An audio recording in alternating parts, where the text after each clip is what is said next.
Sam from RoadTrailRun. We're going to take a look at the Cloudboom Strike from On today.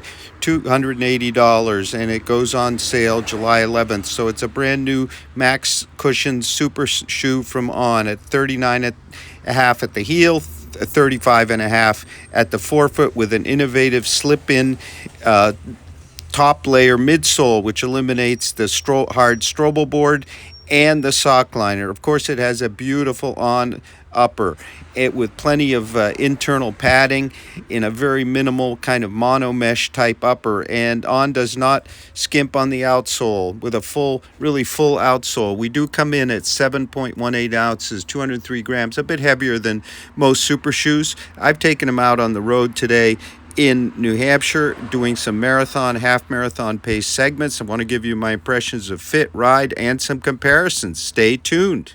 Hello, everybody. Sam from RoadTrailRun. We're going to take a look at the On Cloudboom Strike, their top-end racing shoe, which launches July 11th, $280. So this is a max cushion in the sense that it's 39 and a half at the heel, and it has 35.5 at the forefoot, so 4 millimeter drop. So they've really maximized the cushioning here within the World Athletic Standards, but they've gone further. On has gone further.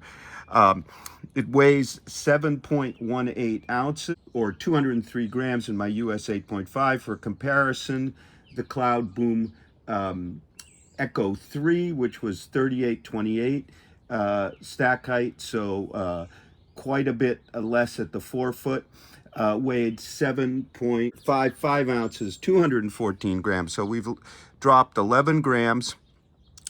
We've gained 1 millimeter at the heel, and if I do it right, 7.5 millimeters at the forefoot in stack height. But here's the unusual thing, because the effective cushion is even more. Let me pull it out here, and you will see. I partially removed it. This drop-in top midsole layer, which is what On calls helium hyperfoam. Okay, so this drop-in layer gets rid of what we traditionally see in a shoe as the sock liner and the Strobel board. So the carbon plate, or bounce board as they call it, as you can see there, and the layer that attaches the upper to the midsole are all one unit. So that gets rid of the stiff Strobel board, which you see in almost all shoes, except maybe the Evo one from Adidas, and the sock liner, which doesn't really add much to cushion. And here we have a soft, bouncy layer. This foam is somewhat softer than the main midsole, which reminds me in pressing, and I'm going to take them for a run and give you those run impressions of Light Strike Pro. So when you slip it in, effectively you get all cushion right to the foot. You do have a bit of a fabric on the front. So you really get the maximum amount of cushion within the legal limit of 40. What On has also done, and you can see it here, and we'll move a bit to the upper, is they have a molded piece here to hold it in place. You can see it coming around. We have a moderately stiff back of the heel counter, similar to what we see in a lot of super shoes. We have some very nice bolsters on the sides. And then moving to the midfoot, we have an array of internal underlays. Here you can really see those underlays on both sides, and the bolsters, which are really decently kind of substantial. They're just two of them. I've tried them on, and they fit true to size, but this is a mono mesh type upper, which reminds maybe a bit of the older Next Percent, the Hoka Rocket X2. This isn't a knit type material. It's sort of a single unitary non-stretch material. You can see here how much the inner slip-in midsole has you up, and it is cupped, so you're well held in there. And effectively what that does, and let me get to my statistics here because I measured all this, is that you now sit with the plate. There's our plate, right? You sit at about 22 millimeters below the forefoot. So the plate is at about 22 millimeters below the forefoot. I would say that's closer to a Metaspeed Edge or a Vaporfly than it is to, say, a Metaspeed Sky Paris, where the plate is higher, but I don't have their exact measurements. Here I can. So 22 millimeters there, and at the heel, the plate is 14 millimeters below the heel. So you have plenty of heel cushion. You're not sitting right on, if you will, the plate. So continuing with the upper, you have a bit of a toe bumper here on this, mainly created by the inner foam midsole, not so much the mesh. You can see we do have a bit of an overlay situation, so that's good. I've tried them on. They fit real nice as a race shoe. We'll talk a bit more about fit when I run them here in a minute. But I would say that if you have a slightly wider, higher volume foot, you might try a half size up. Now, the tongue is something really elaborate here. On, known for their uppers. Look at this. We have sort of a very, very kind of just really light stretch mesh here. Not the same as the upper. We have padding down the medial side right here. This is kind of a thin leatherette type tongue. We have two little pads on the inside. It is not a full gusset. It is attached. You can see here on the lateral side and the medial side, just really stitched up there. You can see here, maybe if I can tilt it a bit, you can see padding on the outside, so they lace up real nice. I've walked around in them. What's the walking around feel like in this shoe? Well, we want to run them, but the walking around feel is, I would say, really normal. There's no pronounced feel of the plate. There's no, despite the 4 millimeter drop, there isn't a sense that you're kind of back on your heel unless you're running. However, I do note that it is 4 millimeter drop, and it does kind of feel like kind of flat on the ground, which is perfectly fine. So I'm going to take them out now for a run early this morning, a first run, and give you those impressions. But here, just a bit more, the outsole. I didn't show you the outsole. Plenty of rubber here, plenty of rubber on both sides. They didn't skimp on the rubber. And, you know, that may contribute a bit to the weight here because we said it's 7.18 ounces, 203 grams, US 8.5. So about probably 7.4, which is a bit heavier than, say, competitors such as the Asics, the Vaporfly, and the Evo from Adidas. But this is a solidly constructed shoe. This isn't, I'm not seeing this as kind of a once and one race and done, or minimal kind of durability here. So it looks really good in that sense. Okay, enough talk. Let's take them for a run. Let's talk about fit. So I am at my true to size US 8.5, and I'll show you the toe room, just a little less than a thumb. My wider foot, and a bit more than a thumb on my narrower right foot. Very well held. This is a race fit, there's no question about it. Don't come here expecting kind of soft, stretchy stuff. The mono mesh does not stretch. I would say that most should stay true to size. If you have a really wide foot, if you think on try on, you might get a bit more room here. You might try it. Lace up's easy. Laces are thin, kind of stringy. They seem to be holding well. The padding's good. I'm seeing a little bit of folding here, less so on the other one. Heel hold excellent. A bit not quite as good on my narrower foot, but still very, very good, very appropriate for such a shoe. I'm about a mile in. They're very stable. And what I'm really noticing is the big slab of foam up front. We've got 14 millimeters down below to the plate, so we have, you know, a good 21, 22 above. So I'm not feeling the plate in the mix, which is something I like. They do feel like a 4 millimeter drop shoe. If there's anything so far, I'd say I kind of prefer a bit more drop, 6 to 8 millimeters in a super shoe, but I'm gonna wind them up. I'm just warming up right now.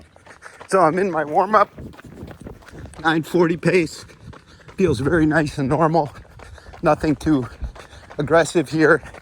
What I really notice is you easily plunge down into the front. Sort of want to lean forward, reminding me a bit of the original Vaporfly. The rear of the shoe reminds me of the Gara Carbon. Flat, stable, quite linear in feel. There's a lot of bounce off that front piece of insert supercritical foam, and so far I'm not noticing the plate at all. Unusual for a super shoe. Gonna keep going. So if you remember the Cloudboom Echo 3, this is a much more forgiving shoe. Although it is still full on elite, it is not kind of that rough, firm ride we had before.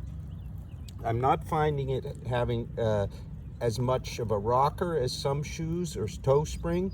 Pretty flat on the ground. You really want to plunge down into that deep front section of insert foam that's softer than the lower layer to really make these work. Now I'm going to do a bit more at faster pace. So now I'm getting down into my marathon pace, a bit faster, 820s per mile, 830s, and I'm really feeling now the plunge forward into that soft foam and the kick of the bounce board. It's a very steady kind of flat feel, a bit like the Gara Carbon, kind of marathon suitable kind of feel. While there isn't a big toe spring or rocker, I'm feeling a quick kick. I think as I plunge down into the foam, plenty of forefoot cushioning here. Kind of unusual for such a shoe. Usually you feel a hump of the blade at midfoot. Not so here. Really nice. Okay, as I catch my breath, that was a mile segment in the 7:30 paces, around 7:37, 7:38, which is about my half pace on a good day. So what did I feel? Wow. Quick, cadence-oriented shoe at those paces. You get, and I'm a heel striker. I got plenty of bounce off the front. As I said earlier, this isn't a sharp final toe off. It's kind of a mellow, bouncy, quick final toe off the front, not like Speed Roll, for example. Zero feeling that I had a plate under there in terms of harshness, but lots and lots of impulse. Very, it's a teeny little downhill. Very, very stable. Absolutely feels like a marathon shoe for me, given that I heel strike and I'm more cadence than kind of stride oriented. So I think this is sort of equivalent more towards the Metaspeed Edge than the Sky, and it sits a little more cadence oriented for me than the newest Vaporfly 3. Also, there's plenty of cushioning between plate and road, so you don't feel that kind of slappy bottoming out feeling, although it's a bit noisy. So the cushion is really good up front and very stable at the rear. Plenty at 39.5. Wow, I really like this Cloudboom Strike. So I ended up doing 3 segments of about a mile during my run at my half pace. I'm coming back from a busted kneecap in November, so the speed isn't there. But my knee sure felt good. There's plenty of cushioning. As I said during the run, really what you feel is plunging down into this foam. You don't have a particularly aggressive rocker. You're relying more on plunging into the foam and a smooth kind of quick cadence roll off the front, all with no harshness from the plate. They're very, very stable, remarkably so, and I think that's a tribute to this overlay, which or molded overlay in here, which keeps things stable, and also the geometry. While we're not super wide on the ground, we got full rubber and at the heel. The heel hold was good. I fussed a little bit with the laces, but got it just right. So you want to kind of run a bit and then adjust.